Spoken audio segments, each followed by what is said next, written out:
Penguin Random House Audio presents The Last Guest by Tess Little, read for you by Patty Nieman. For A.S. and I.L. We believed he had died from an overdose. There was no reason to suspect otherwise. Limbs limp on the couch, pink vomit splattered across his shirt, dribbling from the corners of his mouth. The Gucci belt, the residue-stained needles, our own memories in flashes and throbs and waves. We did not call an ambulance. The flesh was cold to the touch. It had been my fingers stroking his stony neck for a pulse. With none to be found, I looked up, caught Honey's eye, gave the nod. The others were lifting their heads.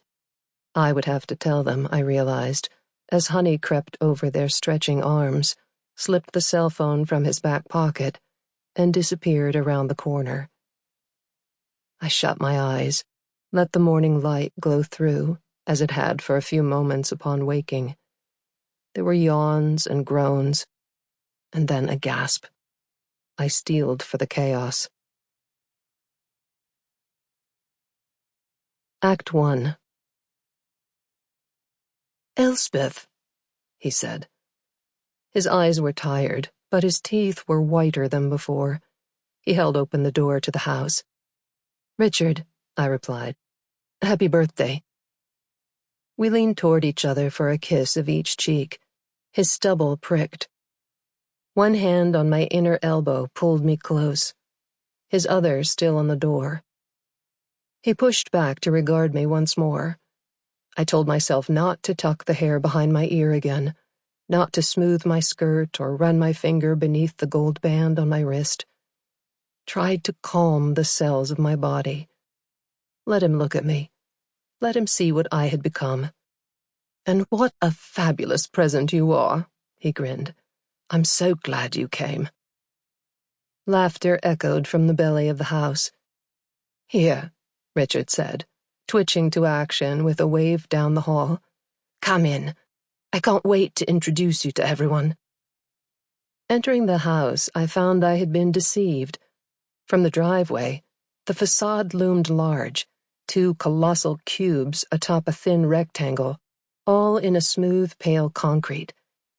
Its angular gray assaulted the eyes, accustomed, as they had grown on the drive up, to the thick, hatching branches of the pines, the swells of the landscape.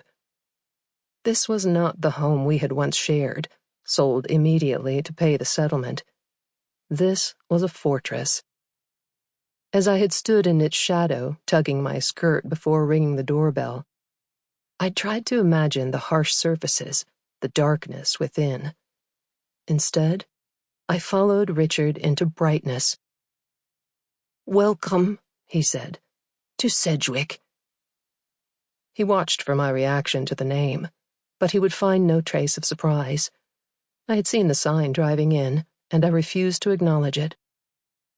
"How long have you been—" I asked, trailing off as my eyes skittered over the bare gray walls, the cold marble and clean glass. All were flooded with natural light, but from where I could not tell. Each room we passed seemed a floor of its own, overlapping and overlaid. To draw a map of the place would be impossible. "Living at Sedgwick? 5 years now, and it does feel like home." He walked 3 feet ahead of me, spoke without turning. His voice, that familiar British accent, rang clear and confident, bounced off the walls. "And yet every time I welcome a new guest, when I see their expression as I open the door, I'm reminded of its beauty all over again. Classical in its modernity, sparse, but with a flourish." I hummed my agreement, concentrating on the placement of my stilettos. My stomach was acid, my tongue was dry, and I was here, with Richard, a decade to the day since the last time we had spoken, unaccompanied, in the flesh. As we continued down the hallway, Richard asked about my trip, asked if he could put anything in the coat closet. I declined. clutching my purse close, regretting not for the first time that I had been forced into arriving alone. Perhaps it could have been interesting, peering into Richard's new life with Lily on my arm. Facing him by myself, I could barely muster a sentence. I let him tell me about the architect who had lived in the home until his death, which occurred, so fortunately, a month before Richard had begun his property search. I let him recount his first visit, how it had been love at first sight. I let him talk about the origin of the materials, the trajectory of the sun, refittings, renovations. They were nothing but boasts, a spiel he had presumably recited to his other guests. It was only when he mentioned the interior.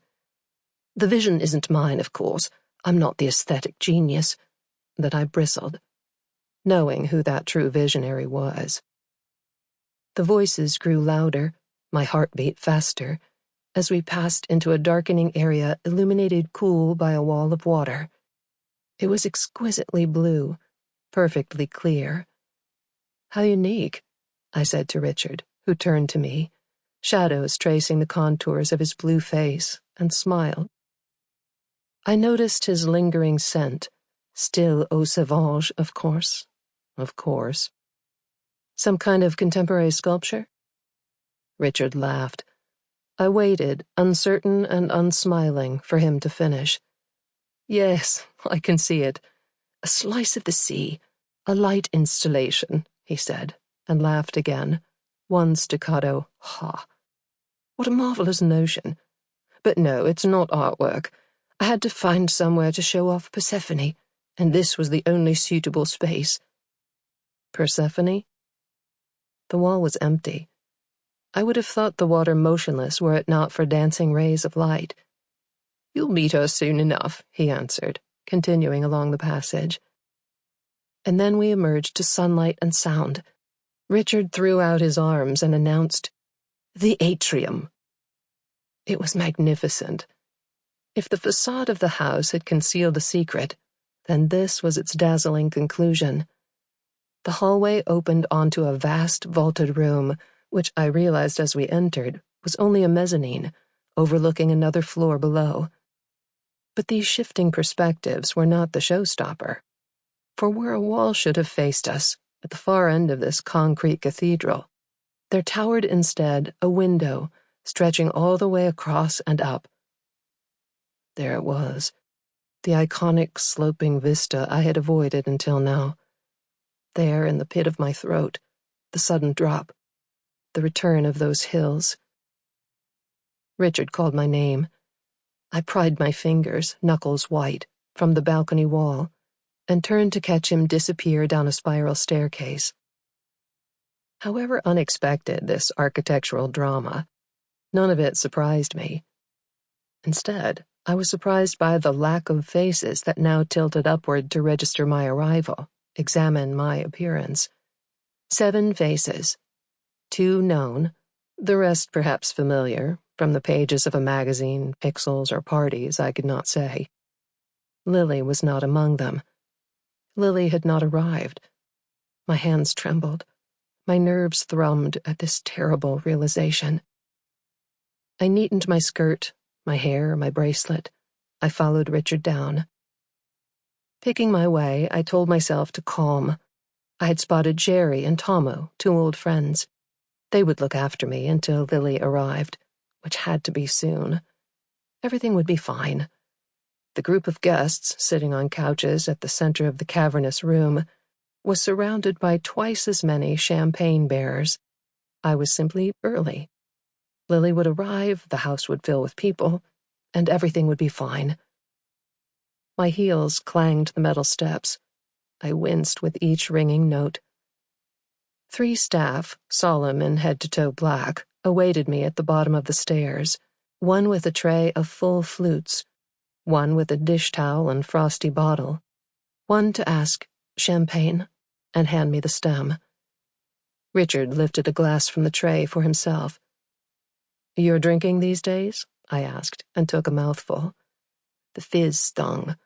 The gulp was harsh. I blinked back the tears in my eyes. He laughed, like the question. Sample complete. Ready to continue?